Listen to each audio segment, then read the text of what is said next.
பிரதம மந்திரி நலத்திட்டங்கள். பிரதம மந்திரி என்பது ஒரு பதவி. அந்த பதவியில இருக்கும் போது இன்னைக்கு ஒருத்தர் எக்ஸ் இருக்கலாம், ஒய் இருக்கலாம், இசட் இருக்கலாம், அவங்க வந்து செயலாக்கப்படுகிறது. அப்படிதான் பேர் வச்சிருக்காங்க. தட்டினாங்க இந்த திட்டங்களை பேருக்கு தமிழ்லேயே நீங்கள் தட்டலாம். திட்டங்களோட தமிழில் பேர் அடிங்க, அடிச்சிங்கனாக்கா வரும். வந்துட்டு எந்த மாநிலம் எந்த மாவட்டம் அடிங்க. அதில் இந்த சிறுபான்மையினருக்கான வீடுகள் எவ்வளோ ஒதுக்கப்பட்டது கேள்வி போடுங்க. 884 பள்ளி செல்லும் மாணவர்களுக்கும் 3824 கல்லூரி மாணவர்களுக்கும் உதவித்தொகை வழங்கப்பட்டது. ஸ்டாலின் முதலமைச்சர் அவர்களுக்கு ஒரு கேள்வி. மதிய உணவு திட்டம், இதுவும் மத்திய அரசினுடைய திட்டம். ஏன்னா போஷன் அபியான், அதாவது போஷன்னாக்கா நல்ல போஷாக்கா இருக்கணும் நம்ம சொல்ல தமிழ்ல, அதுதான் கொண்டு வராங்க. அதுக்கான பேரிச்சை, திராட்சை நல்லா உணர்ந்துக்காங்க. உங்களுக்கு தமிழகத்தில் இருக்கிற கிறிஸ்தவர்களுக்கு மட்டும் செய்யாமல் மறுத்துவிட்டு மற்ற மாநிலங்களுக்கு செய்வான்னு ஒரு வழக்கு தொடுத்து பாருங்க. இங்க இருக்காங்க எங்களுக்கு கொடுக்கலீங்க, மத்திய பிரதேசத்தில் இருக்கிற கிறிஸ்தவர்கள் கொடுத்துருக்காங்கன்னு ஒரு அமைப்புகள் இன்னைக்கு வழக்கு தொடர்ந்து பார்த்துக்கலாம். திமுக சார்பில் இப்போ நெல்லையில நடந்த கிறிஸ்துமஸ் விழாவில் முதலமைச்சர் ஸ்டாலின் அவர்கள் பேசும்போது சில திமுக ஆட்சி அமைந்ததுல இருந்து 4.5 ஆண்டுகள்ல சில வந்துட்டு ஹைலைட் பாயிண்ட் நான் வந்துட்டு சொல்ல விரும்புகிறேன் அப்படின்னு சொல்லியிருக்காரு. அதுல குறிப்பா பாத்தீங்கன்னா மாணவ மாணவிகள் வந்துட்டு திராவிட மாடல் அரசுல கல்வியில வந்துட்டு விடுதிகளை தங்கி படிக்கிறவங்களுக்கான செலவுகள் எல்லாத்தையும் குறைச்சிருக்கும் அப்படின்னு சொல்றாங்க. இதனால வந்துட்டு பலர் வந்துட்டு பயனடைஞ்சிருக்காங்க, பல கல்லூரிகள் மாணவிகளும் பயனடைஞ்சிருக்காங்க அப்படின்னு ஒரு டேட்டா வந்துட்டு வெளியிட்டிருக்காரு. எப்படி பாக்குறீங்க மேடம் நீங்க? வணக்கம். உங்களுக்கும் உங்களுடைய நேயர்களுக்கும் வணக்கம். முக்கியமாக இன்றைக்கி நீங்கள் சிறுபான்மையர் சமூகமான கிறிஸ்தவர்களை பற்றி கேட்குறீங்க. அந்த சிறுபான்மையர் சமூகம் வந்து கிறிஸ்தவர்கள் இன்னும் 2 நாளில் வந்து இயேசு பிரானுடைய பிறந்த நாளை கொண்டாட போகிறாங்க, கிறிஸ்மஸ்ஸு. அவங்க அனைவருக்கும் கிறிஸ்மஸ் தின வாழ்த்துக்களை தெரிவிச்சுக்கிறோம். இது வந்து முக்கியமாக இந்த இடத்துல கொண்டு வர வேண்டியது, இப்போ நீங்கள் அவர் சொன்ன ஸ்பீச்சில் கூட என்ன சொல்லுவார், மத்திய அரசை பற்றி பேசுவார். மத்திய அரசு வந்து பாராமுகமாக இருக்கிறது எப்போதும் போல அந்த பாட்டு. அதாவது பிரதம மந்திரி என்பவர் யாருனாக்க ஒரு இறையாண்மையில் உருவாக்கப்பட்ட பதவியை வகிப்பவர். இறையாண்மையில் பதவி வகிக்கிறவங்க வந்து சத்திய பிரமாணம் செய்து தான் பதவி ஏற்கிறாங்க. அப்போ சத்திய பிரமாணம் செய்கிறச்ச நாங்கள் எந்த மதத்திற்கோ எந்த இனத்திற்கோ விரோதமாக இருக்க மாட்டேன், நேர்நிலைமையுடன் நேர்காணலில் நேர்கோட்டில் பயணிப்போம் சொல்லி தான் சத்திய பிரமாணம் பண்ணுறாங்க. அது பண்ணி தான் அவங்க பதவி எடுக்கிறாங்க. அதே மாதிரி தான் பதவி ஏற்கும் போது திரு ஸ்டாலின் அவர்கள் முதலமைச்சராக இருந்து, இவர் மட்டும் இல்லை எந்த முதலமைச்சரும் அது இறையாண்மை பகுதி, அவர் கூட அப்படிதான் சத்திய பிரமாணம் வைத்து பதவி ஏற்கிறாங்க. அப்படி இருக்கும்போது எல்லாருக்கும் அவர் பிரதமரை தவிர ஒரு குறிப்பிட்ட மதத்தை சார்ந்தவர்கள் இன்னொரு மதத்தை சார்ந்தவர்கள் அப்படியெல்லாம் கிடையவே கிடையாது. அதே மாதிரி முதலமைச்சரும் எல்லா மதத்திற்கும் பொதுவான ஒரு முதலமைச்சர், அதுதான் அர்த்தம். இது தெரிஞ்சுக்கிட்டு தான் அவங்களாம் பேசுகிறாங்களா இல்லையான்னு எனக்கு சந்தேகமாக இருக்குது. இறையாண்மையில் அப்படி தான் கொடுக்கப்பட்டிருக்கு. இப்போ நீங்கள் எடுத்துக்கிட்டிங்கன்னா பிரதமர் எடுத்துப்போம். பிரதமர் என்பவர் வந்து எல்லா சமூகத்துக்கும் சேர்ந்தவங்க. இவங்க குறிப்பிட்ட என்ன சொல்ல சிறுபான்மையருக்கு ஒன்றும் செய்வதில்லை, பாராமுகமாக இருக்கு. எங்க தமிழ்நாட்டில் மட்டும் பாராமுகமாக இருக்க முடியாது. ஏன்னா நீங்கள் எடுத்துக்கங்க, இப்போ 7 மாநிலங்கள் இருக்கிற வடகிழக்கு மாநில பகுதி, அங்கே பார்த்தீங்கன்னா இல்லை 7 சிஸ்டர்ஸ் சொல்லுவாங்க. அந்த 7 மாநிலங்கள்லையும் பார்த்தீங்கன்னாக்க மக்கள் தொகை கணக்கெடுப்பு எடுத்தீங்கன்னாக்க அதில் அதிகமாக காணப்படுபவர்கள் கிறிஸ்தவ சமுதாயத்தை சேர்ந்தவர்கள். அங்கே பார்த்தீங்கன்னாக்க சில காலங்களுக்கு முன்பு வரைக்கும் பார்த்தீங்கன்னாக்க காங்கிரஸ் வந்து மேலோங்கி இருந்தது, கம்யூனிஸ்ட் மேலோங்கி இருந்தது. ஆனால் தற்பொழுது முக்காவாசி மாநிலங்களில் ஆட்சி புரிவது பாஜக. ஒன்று கூட்டணி ஆட்சியோ தெரியாமல் ஆட்சி புரிகிறாங்க. எப்படி ஏற்றுக்கிட்டாங்க? அங்கே இருக்கிற கிறிஸ்தவர்கள் தானே, அவங்களுக்கு கொடுமை இழைக்கப்பட்டு பாராமுகம் காட்டப்பட்டிருந்தா அவங்க எப்படி ஏற்றிருப்பாங்க? ஸோ ஒரு பிரதமர் ஒரு மாநிலத்துக்கு செய்யும் பொழுது மற்ற மாநிலத்துக்கு செய்யாமல் இருப்பாங்களா? ஏன் இப்படி சொல்கிறோன்னாக்க மத்திய அரசு நலத்திட்டங்கள் வந்து எல்லாருடைய எந்த மதத்தையும் பார்க்காம எதையும் பார்க்காம எல்லாரும் சமம் என்கிற நிலைக்கோட்பாட்டில் தான் செயலாக்கப்படுகிறது. திரு முதலமைச்சர் திரு ஸ்டாலின் அவர்கள் குறிப்பிடுறாரு, மாணவர்களுக்கான நலத்திட்டங்கள் உதவித்தொகை கொடுக்கப்படுகிறது, சிறுபான்மை சமூகத்தை சேர்ந்தவங்களுக்கு ஹாஸ்டலில் தங்கி படிப்பதற்கான சலுகைகள் கொடுக்கப்படுகிறது. மக்கள்கிட்ட ஒரு வேண்டுகோள் விடுக்கிறோம். நீங்கள் என்ன பண்ணுறீங்க, கூகுளை தட்டிட்டு இப்போ சொன்னார்ல சிறுபான்மையருக்கான நலத்திட்டங்கள் மத்திய அரசு டைப் பண்ணி பாருங்க. டைப் நான் போய் சொல்கிறேன்னு நீங்கள் நினைப்பீங்க, அது உண்மையை சொல்கிறதுக்கு தான் நான் சொல்கிறேன். நீங்கள் தட்டி பாருங்க. தட்டி பார்க்கறச்ச பார்த்தா வரிசையாக இந்த திட்டங்கள் வரும். எல்லா திட்டங்களும் முதல்ல என்னென்ன திட்டங்கள் வருதுனாக்க ஸ்காலர்ஷிப் ஸ்கீம்ஸ் வந்து கல்வி சார்ந்ததுல சின்ன 1ஆவதுலேருந்து 5ஆவது வரைக்கும், 6ஆவதுலேருந்து 12ஆவது வரைக்கும், அதுக்கப்புறம் காலேஜ் ஸ்டூடெண்ட்ஸு, அதுக்கப்புறம் ரிசர்ச் பண்ணுறவங்க, இப்படி 4 பகுதியாக பிரித்து வருது. அது சமசிக்ஷா ஸ்கூலுங்கிறது எல்லா மதத்திற்குமான ஒரு திட்டங்களை தான் சிறுபான்மையினருக்கு சிறுபான்மையினருக்கான சட்டங்கள் கொண்டு வரப்பட்டது. அந்த சட்டத்தினுடைய பகுதியில் 2ல் புத்தி மதத்தை சேர்ந்தவங்க, சீக் மதத்தை சேர்ந்தவங்க, இஸ்லாமிய மதத்தை சேர்ந்தவங்க, கிறிஸ்துவ மதத்தை சேர்ந்தவர்கள், பார்சி சமூகத்தை சேர்ந்தவர்கள், இவர்கள்லாம் மக்கள் தொகையில குறைவா இருக்கிறதுனால சிறுபான்மைங்கிற ஒரு அந்தஸ்தை பெறாங்க. அந்த பெறுகிற போது அவர்களுக்கான செயல் திட்டங்கள் தனியாக ஒரு துறையை ஆரம்பிக்கப்பட்டு மத்திய அரசிலே ஆரம்பிக்கப்படுது, மத்தியில் ஆரம்பிக்கிறது, மாநிலத்திலே ஆரம்பிக்கப்படுது. மாநிலத்தில் ஆரம்பிக்கப்படும் போது அதன் வழியாக செயலாக்கப்படுகிறது. இதை மக்களை உண்மையாக முதல்ல தெரிஞ்சுக்கணும். ஒரு நலத்திட்டங்கள் எல்லாமே மக்களுடைய வரி பணத்தை எடுத்து, இப்ப ஐடியில் இன்கம் டாக்ஸ் கட்டுறவங்களுடைய வரி பணங்களை கொண்டு வந்து மேல்தட்டு மக்களுடைய வருமானத்திலிருந்து வர டாக்ஸ் பணத்தை வரியை எடுத்துக்கொண்டு இன்னைக்கு கீழ்த்தட்டில் இருக்கிற மக்களை மேலோங்கி செய்வதற்கான செயலாக்க திட்டங்களை இந்த வரி பணத்தை வச்சுதான் செய்யறாங்க. இதை தமிழக அரசுனாக்க அவங்க சொல்ற மாதிரி கலைஞருக்கு ஒரு பேரை பட்டு கொடுக்குறாங்க. கலைஞர் அவருடைய சொந்த பணத்தில் கொடுத்து, யார் கலைஞருங்கிறது தெரியல, எந்த கலைஞரோ அவர் சொந்த பணத்துல இருந்து கொடுத்தாரா இல்ல இன்னைக்கு தமிழக அரசுல இருக்கிற அந்தந்த முதலமைச்சர் அவங்களோட சொந்த பணத்துல கொடுத்தாங்க. இது மக்களுடைய வரி பணத்தை செயலாக்குறாங்க. அதனால தான் எதையும் குறிப்பிடாம பிரதம மந்திரி நலத்திட்டங்கள், பிரதம மந்திரி என்பது ஒரு பதவி, அந்த பதவியில இருக்கும் போது இன்னைக்கு ஒருத்தர் எக்ஸ் இருக்கலாம், ஒய் இருக்கலாம், இசட் இருக்கலாம், அவங்க செயலாக்கப்படுகிறது. அப்படிதான் பேர் வச்சிருக்காங்க. பிரதம மந்திரியுடைய வீடு கட்டுற திட்டம், ஆவாஸ் யோசனா, அந்த திட்டத்தை எடுத்துப்போம். அந்த திட்டம் என்பது எல்லாருக்கும் செயலாக்கப்படுகிறது. இப்ப இந்துக்களாகட்டும், இஸ்லாமியர்களாகட்டும், சீக்கியராகட்டும், பார்சியாகட்டும், கிறிஸ்தவராகட்டும், அவங்களுக்கு வீடு இல்லை என்றால் பயனடைது இல்லையாங்கிறது நம்ம கேள்விக்குறி வைக்கிறோம். இதுக்கு தான் நம்ம என்ன சொல்றோம், கூகுளில் போய் என்ன ஒரு ஆப் சொல்றேன் கேளுங்க, மேரி பஞ்சாயத்து. அந்த ஆப்பில் போய் தட்டுங்க. தட்டினாங்க இந்த திட்டங்களை பேருக்கு தமிழ்லேயே நீங்க தட்டலாம். திட்டங்களோட தமிழ்ல பேர் அடிங்க, அடிச்சிங்கனாக்க வரும். எந்த மாநிலம் எந்த மாவட்டம் அடிங்க. அதுல இந்த சிறுபான்மையினருக்கான வீடுகள் எவ்வளவு ஒதுக்கப்பட்டது கேள்வி போடுங்க, பதில் வரும். அப்ப நீங்க எப்படி சொல்றீங்க ஒருவான்மையா பாக்குறாங்க? அசாம்ங்கிற ஒரு மாநிலத்தை உயர்தரப்பட்ட விமான தளங்கள் திறக்கப்பட்டது. அங்க இருப்பவர்கள் பெரும்பான்மையார் யாரு? கிறிஸ்தவர்கள். இன்னைக்கு பாத்தீங்கன்னாக்க அந்த மாநிலங்களில் இருக்கிற எல்லா தலைநகரங்களும் ஒன்றிணைக்கப்பட்டுள்ளது. எல்லா தலையிலும் பின்காலத்துல இதே காங்கிரஸ் ஆட்சி இருக்கும் பொழுது அங்கு என்ன மேம்பாட்டு திட்டங்கள், இன்ஃப்ராஸ்ட்ரக்சர் கட்டமைப்புகள் இல்ல. ஆனா இன்னைக்கு ரயில் தொடர்பாக கொடுக்கப்பட்டது இந்தியாவுடைய மேற்பகுதியில சேர்க்கப்பட்டுள்ளது. அவங்க மெயினான பகுதிக்கு வரத்துக்கு மலைப்பாங்குல சமவெளி வர்றதுக்கு எவ்வளவு கஷ்டப்பட்டிருக்காங்க. அவங்களுக்கு போக்குவரத்து தடையா இருந்தது. இன்னைக்கு அங்கு புகைவண்டி நிலையங்கள் ஏற்படுத்தப்பட்டு புகைவண்டி சேர்க்கிறது.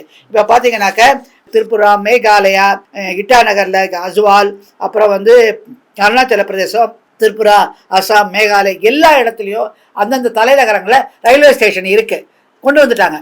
இது கொண்டு வந்து எப்படி சாத்தியம்?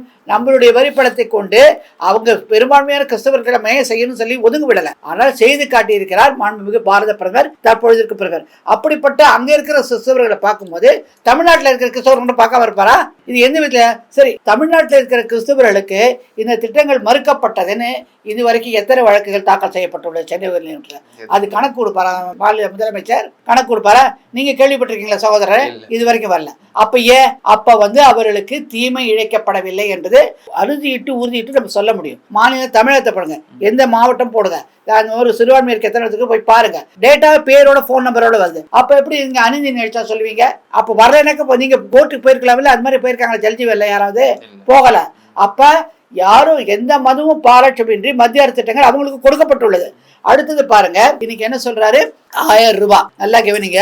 884 ஸ்கூல் பள்ளி செல்லும் மாணவர்களுக்கும் 3824 கல்லூரி மாணவர்களுக்கும் உதவித்தொகை வழங்கப்பட்டது. ஸ்டாலின் முதலமைச்சர் அவர்களுக்கு ஒரு கேள்வி, இது யார் கொடுத்தாங்க? இது தமிழக அரசு கொடுத்ததா? இல்ல.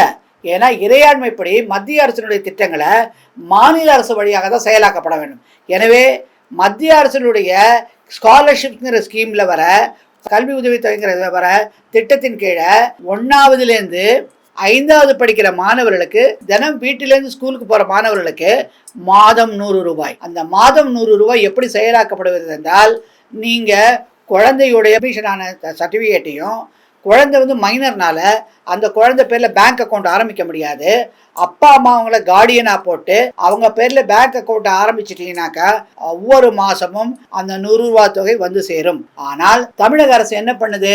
அவங்கள ஆரம்பிக்க விட ஸ்கூல்ல கூப்பிட்டு அந்த ஸ்கூல் மேனேஜ்மெண்ட், பிரைவேட் மேனேஜ்மெண்ட் ஆகட்டும், இதுவாகட்டும், அரசு பள்ளிகளாகட்டும், அந்த அரசு தலைமை ஆசிரியர்களை விட்டு வங்கி கணக்கு ஆரம்பிக்க சொல்லியிருக்காங்க. இன்னைக்கு நான் கேட்கிறேன், இன்னைக்கு நாங்க கேள்விப்பட்டு இன்னைக்கு காலையில கூட எனக்கு தெரிந்த ஒரு சாமானிய குழந்தைக்கு 2 மாசத்துக்கு முன்னாடி தான் பேங்க் அக்கௌண்ட் ஆரம்பிச்சிருக்காங்க. அப்ப அந்த குழந்தை 1ஆவது வந்தது ஜூன் மாசம். இப்ப 6-8 மாசத்துக்கான 100 ரூபாய் தொகையே செலுத்தப்படவில்லை. அதுக்கான வட்டி என்னாச்சு? மத்திய அரசு கொடுத்த பணத்தை எங்கே வச்சுருக்கீங்க? நான் ஆதாரத்தோடு நிரூபிக்க தயார். இந்த மாதிரி இன்றைக்கி ஆர்டிஐயில் பெட்டிஷன் போட தகவல் அறியும் சட்டத்தில் இதை என்ன பண்ணியிருக்காங்க, வெளியாருக்கு ஒரு கான்ட்ராக்டை கொடுத்து அவங்கள விட்டு கிரியேட் பண்ண சொல்லியிருக்காங்க. அதில் பள்ளிகள் விடுபட்டு இருக்குது. அப்போ அதுக்கு அளித்த தொகை எங்கே போச்சு? சிறுபான்மையிற்கு நாங்கள் இந்த தகவலை கொண்டு போய் சேர்க்குறோம், அது நீங்கள் விழிப்புணர்ச்சியோடு இருக்கோம், அது கொடுத்தது மத்திய அரசு தான். மத்திய அரசு மக்களுடைய வரிப்பணத்தை செலுத்துகிறது. அடுத்தது பாருங்க, காலேஜ் இப்போ 1லேருந்து 5 சொன்னோம், அதாவது 6லேருந்து 12க்கு 200 ரூபாய், அவங்களுக்கு 1000 ரூபாய், இவங்களுக்கு 6000 ரூபா வருது. 1000 ரூபா வருஷத்துக்கு வருது, இவங்களுக்கு 6000 ரூபா. முதல்ல ஸ்கூல் ஃபீஸ்க்கு அட்மிஷனுக்கு 500 ரூபா, அப்புறம் டேர்ம் ஃபீஸ்க்குலாம் 3500 ரூபா, மற்ற ஃபீஸ் எல்லாம் சேர்த்து 6000 ரூபா கொடுக்குறாங்க. அந்த 6000 ரூபா மத்திய அரசு கொடுக்கறது. இவர் சொன்னார் 3824 காலேஜ் ஸ்டூடெண்ட்ஸு, அந்த பணமும் மத்திய அரசு திட்டம் தான். நாங்கள் போய் சொல்லலை, கூகுளில் தரது இப்பயும் திருப்பி அடித்து சொல்கிறோம். கூகுளில் போய் தட்டி பாருங்கள், இது மத்திய அரசு திட்டம் கொட்டையாக போட்டிருக்கோம். பட்டா இவராக செஞ்சார், மத்திய அரசு சொன்னதை இவர் கொடுத்துருக்கிறார். சிறுபான்மையை பேணி காக்கும் தமிழக அரசு எப்படி சொல்கிறாரு? அப்போ மத்திய அரசு பேணி காக்கலையா? மத்திய அரசு நிதி கொடுக்கலையா? எப்படி சொல்லுவார் அவர்? நாங்கள் என்ன சொல்கிறோம், உண்மையை சொல்லுங்கள். ஒரு வாக்கு அரசியலுக்கோசரம் மத்திய அரசு செய்து ஏன் மறைக்காதீங்கன்னு தான் சொல்கிறோம். அடுத்தது பாருங்க, நம்ம இப்போ சொன்னது குழந்தைகளுக்கு காலை உணவு திட்டம், மதிய உணவு திட்டம், இதுவும் மத்திய அரசினுடையது. ஏன்னா போஷன் அபியான், அதாவது போஷன்னாக்கா நல்ல போஷாக்காக இருக்கலாம் நம்ம சொல்கிறோம் தமிழில், அதுதான் கொண்டு வராங்க. அதுக்கான பேரிச்சை, திராட்சை, கேஷ்யூ நட்டு, அதுக்கப்புறம் முந்திரி, பாதாம், இதை போன்ற அப்புறம் சத்துணவு மாவு, கேழ்வரகு இதெல்லாம் இருக்கிற சாப்பாடுகளுக்கு பண்ணுவதற்கான நிதியை கொடுக்கிறது மத்திய அரசு. அந்த திட்டத்தின் கீழே தான் இதெல்லாம் செயலாக்க வருது. இவங்க காலையில் உணவு அடித்தோம், மாலையில் உணவு அடித்தோம், உட்காந்து ஃபோட்டோ ஷூட் போட்டாங்க. அது மத்திய அரசினுடைய திட்டம் என்பதை வலியுறுத்துவது. பாலூட்டும் தாய்மார்கள் அவர்களுடைய நலனை பார்ப்பதற்காக இதுலேயும் வருது. இதில் கிறிஸ்தவர்கள் என்பதால் ஒதுக்கப்படவில்லை. அந்த தாய்மார்களும் இதில் பதியப்பட்டு அரசு மருத்துவமனைக்கு மகளிர் பேரும் அந்த மருத்துவமனையில் ரிஜிஸ்டர் பண்ணி பணம் வாங்குறாங்க. 6000 வாங்குறாங்களா இல்லையா? அப்போ என்ன மறுக்கப்பட்டதா? அந்த மாதிரி ஏதாவது ஒரு கிறிஸ்தவ பெண்மணி நான் கர்ப்பம் தெரிவித்து போய் கேட்டால் மறுத்துட்டாங்க, வழக்கு போட்டிருக்காங்களா? பதில் சொல்ல முடியுமா? நீங்க கேள்விப்பட்டீங்களா சகோதரர்? இல்ல. அப்ப பெண்களுடைய நலத்தையும் கிறிஸ்தவ சமூகத்தை சேர்ந்த பெண்களுடைய நலத்தையும் பாதுகாக்கிறது மத்திய அரசு. மறுப்பாரா முதலமைச்சர்? அடுத்தது பாருங்க, நம்ம இப்ப சொல்ல வேண்டியது முக்கியமா, இப்ப இவங்க என்ன சொல்றாங்க, நம்ம பொருளாதார நிலைமைக்கு தையல் மிஷின்லாம் வாங்கி கொடுக்குறேன்னு சொன்னாங்க. அதுவும் மத்திய அரசு திட்டம் தான். அந்த மத்திய அரசு திட்டம் எப்படி வருதுனாக்க, பொருளாதார நிலைமையை உயர்வதற்கான திட்டங்கள். அதாவது ஒரு பொண்ணு ஒரு இடத்துலேருந்து போகிறதுக்கு இன்ஃப்ராஸ்ட்ரக்சர் முடியலைன்னா சைக்கிள்லாம் வாங்கி கொடுக்குறாங்க. சைக்கிளுக்கானது அந்த கல்வி அரசுக்கால கொடுக்கப்பட மத்திய அரசு திட்டங்களில் தான் செயலாக்கப்படுகிறது. இல்லை மறுப்பார மத்திய அரசு. அப்புறம் இவங்க ஹாஸ்டல் கட்டியிருக்கோம் சொல்கிறாரு. ஹாஸ்டல் கட்டுவதற்கான திட்டமும் மத்திய அரசினுடைய கல்வி உதவித்தொகையிலேருந்து தான் கட்டப்பட்டிருக்கிறது. அதுவும் மத்திய அரசு திட்டம் தான். அது நீங்கள் வேணால் கூகுளில் போய் செக் பண்ணிங்க, வரும். அதே மாதிரி இந்த ஒரு தொழில் செய்வதற்கான உபகரணங்கள் வாங்குவதற்கான அந்த திட்டத்தையும், அதாவது விஸ்வகர்மாங்க பெயர் வச்சது இல்லைன்ட்டாங்க. தொழில் முனைவர் திட்டத்திலையும் சிறுபான்மையினருக்கு அளிக்கப்படுகிறது, அதில் மானியம் அளிக்கப்படுகிறது. கிறிஸ்தவர்கள் பயனடைய இல்லையா? பதில் சொல்வாரா? அப்புறம் ஆட்டோ வாங்குறாங்க, electric auto, electric bike, electric இதெல்லாம் வாங்கினாங்க. அது திட்டங்கள்லையும் சிறுபான்மையினர் கிறிஸ்தவர்கள் இருக்கு 30% மானியம் கொடுத்து அதுலேயும் பலனடைகிறாங்க. அந்த திட்டங்கள் அடையலையா? நீ எத்தனை திட்டங்கள் சொல்லுவா? அதுக்கப்புறம் பாருங்க, சடக் யோஜனா. அந்த சிறுபான்மையர் வசிக்கிற கிராமங்களாக இருந்தாலும் அவர்களை சென்றடைவதற்கான திட்டங்களை, ரோடு வசதிகள்லாம் போட்டு தரப்படுது. பஸ்ஸு காவல்துறையில் இயக்கப்படுகிறது. அப்படின்னாக்க அந்த சமூக வசிக்கிற கிராமம் இல்லை ஒரு பகுதி என்று மத்திய அரசு மறுத்துவிட்டது திட்டங்களை கொடுக்கறதுக்கு, ரோடை போடுவதற்கு. அது சொல்லுவாரா முதலமைச்சர்? அடுத்தது பாருங்க, இப்ப நம்ம சொன்ன போது வெற்றிக்குன்னா என்ன, 1லேருந்து 5 அப்போ சொல்லி முடிச்சோம். இப்போ எவ்வளோ திட்டங்கள் வருதுன்னு. இப்போ அதுக்கு பார்த்தீங்கன்னா அப்புறம் டிகிரி கோர்ஸில் படிக்கிறாங்க. டிகிரி கோர்ஸில் படிக்கிறவங்களுக்கும் 4000 ரூபா வருஷம். நான் இப்போ சொன்னேன் இல்லையா, 500 ரூபா கட்டிட்டு மெயின்டெனன்ஸ் ஃபீஸ் இதெல்லாம் சேர்த்து டியூஷன் ஃபீஸ்லாம் கட்டு 4000 ரூபா கொடுக்குறாங்க. அது யார் கொடுப்பது? மத்திய அரசு. அது மறுப்பாரா? எந்த ஒரு மாணாக்கராது உயர்நீதிமன்றம் சென்று எனக்கு அளிக்க மறுக்கிறாங்கன்னு சொல்லி ஏதாவது வழக்கு தொடுத்திருப்பாரா? ஒரு முகாந்திரம் காட்டுவாரா? இல்லை. அதனால தான் நாங்கள் என்ன சொல்கிறோம், இதெல்லாம் மடைமாற்றம் செய்வதற்காக இப்போ ஒன்றுமே வேணாம், நீங்களே அவங்கள அப்ரோச் பண்ணாமல் NSP, நல்லா வச்சுக்கோங்க, NSP அந்த ஆப்பில் போயிட்டு நீங்கள் வருஷம் தட்டிக்கிட்டே வந்தீங்கன்னாக்க ஓப்பன் ஆகிட்டே வரும். நீங்களே மாணவர்கள் சிறுபான்மையினர் இருக்காங்க இல்லையா, கிறிஸ்தவனுடைய மாணவர்கள், அவங்களே என்டர் பண்ணலாம். என்டர் பண்ணதுக்கு அப்புறம் ஆட்டோமேட்டிக்காக எந்த பேங்கோ அதை காட்டும். உங்களுக்கு திருப்பி கொடுப்பதிலேயும் மானியம் அளிக்கப்படுகிறது. அந்த கன்செஷன் நடைபெறுங்க. அதுக்கப்புறம் இவங்க ஜெருசலேம் போகிறதுக்கு, மெக்கா போகிறதுக்கு, அதுக்கெல்லாம் இவங்களுக்கு போகிற செலவில் இது டாக்ஸ் கிடையாது. அதே இந்துக்கள் போவார்களால் சேத்திராளம் செய்து அவங்களுக்கு டாக்ஸ் பண்றாங்க. இது கிறிஸ்தவர்களுக்கு கொடுத்த சலுகை இல்லையா? இது சொன்னாரா முதலமைச்சர்? மக்களை நல்லா உணர்ந்துக்காங்க. உங்களுக்கு தமிழகத்தில் இருக்கிற கிறிஸ்தவர்களுக்கு மட்டும் செய்யாமல் மறுத்துவிட்டு மற்ற மாநிலங்களுக்கு செய்வான்னு ஒரு வழக்கு தொடர்ந்து பாருங்க. இருக்கங்க எங்களுக்கு கொடுக்கலீங்க, மத்திய பிரதேசத்தில் இருக்கிற கிறிஸ்தவர்கள் கொடுத்துருக்காங்கன்னு ஒரு அமைப்புகள் இன்னைக்கு வழக்கு தொடர்ந்து பார்த்துக்கலாம். ஏன் பண்ண முடியாது? ஏனெனில் அந்தக்கான தரவுகள் மத்திய அரசால் பெறப்படுகிறது. நீங்க செயலாக்கம் பண்ணிருக்கீங்களா இல்ல கேட்கறாங்க. அப்ப செயலாக்கம் பண்ணாம மாற்று மண்டலம் நடக்கிறது. ஆதி திராவிடர்களுக்கான கல்வி உதவித்தொகையை வந்து மாற்று மண்டலம் செய்து அவர்கள் என்ன பண்ண பெண்கள் உரிமை தொகை கொடுத்தாங்க இல்லையா, அதுல கொண்டு போய் போட்டாங்க. அதுக்கோசரம் தெரிஞ்சு இவங்க என்ன பண்ணாங்க, இன்னைக்கு தகவல் அறிவு சட்டம் வெளிப்படையா இருக்குது. அதை தெரிந்து என்ன பண்ணாங்க, மகளிர் பிற்படுத்த ஆணையம் இருக்கு இல்லையா, அதுல வழக்கு தாக்கல் செஞ்சிருக்காங்க. அப்படி இருக்கும்போது பிற்படுத்தப்பட்டவர்களுக்கான ஆணையமும் உருவாக்கி இருக்கு, சிறுபான்மையினர்களான ஆணையம் பாதுகாக்க ஆணையம் இருக்கு. அங்க போய் நீங்க சேலஞ்ச் பண்ணலாமே, உங்களுக்கு வரல மறுக்கிறாங்கன்னு. மறுத்த யார் மறக்கணும்? தமிழகத்தை சேர்ந்த அரசு அதிகாரிகள் தான் மறக்கணும். அப்ப அதுக்கு யார் பொறுப்பு? உங்களுக்கு கொடுக்க வேண்டிய கோட்டா எவ்வளவோ கணக்க மத்திய அரசு தமிழக அரசு கொடுத்துருச்சு, அது கொடுக்க மறுத்தா அவங்க. அது எப்படி மறுத்தாங்கன்னு சொன்னா நீங்க வழக்கு தொடரலாமே. அப்படி சம்பவங்கள் எங்கேயாவது நடைபெற்று இருக்கா? அப்படி இருக்கும்போது எப்படி முதலமைச்சர் வந்து மறுதளித்து பேசுகிறாரு? இன்னைக்கு சிறுபான்மையிற்கு உண்மை செய்யலன்னு சொல்லி கிறிஸ்தவர்களுக்கு உண்மை செய்யல, நாங்க தான் அறங்காவலா இருக்கிறோம். நீங்க அறங்காவலர்களாக இருந்தால் தமிழக முதலமைச்சருக்கு ஒரு கேள்வி, நீங்க இதே காங்கிரஸ் ஆட்சியில் இருக்கும்போது ஒட்டுணையா இருந்தீங்க இல்லையா? அப்ப நீங்க தனியாக கிறிஸ்தவ சமூகத்தை சேர்ந்தவர்களுக்கு வேற ஏதாவது புதிய திட்டங்கள் செயலாக்கம் கொண்டு வந்தீங்களா? பதில் சொல்ல முடியுமா? மத்திய அரசுல அப்ப கொண்டு வந்தீங்களா? இதை பதில் சொல்லுவார் அவரு. ஏன் செய்யல? அப்ப பாஜக செய்யல சொல்றீங்க. நீங்க அந்த காலத்துல நாங்க அந்த திட்டத்தை கொண்டு வந்தோம், அதை திமுக தான் முன்னின்று நடத்தியதுன்னு ஒரு இடத்துல சொல்லியிருக்காரா? ஒரு எடுத்துக்காட்டு சொல்லியிருக்காரா? இல்ல, செய்யல. அப்ப அதை மக்கள் யோசனை பண்ணணும்ல. கிறிஸ்தவர்கள் நீங்க என்ன எங்களுக்கு செஞ்சீங்க இப்ப சொல்றீங்களா? அவங்க கேட்கறாங்களா? கேட்டிருந்தா எங்களுக்கு சொல்லுங்க, நாங்களும் தெரிஞ்சுக்கிறோம்.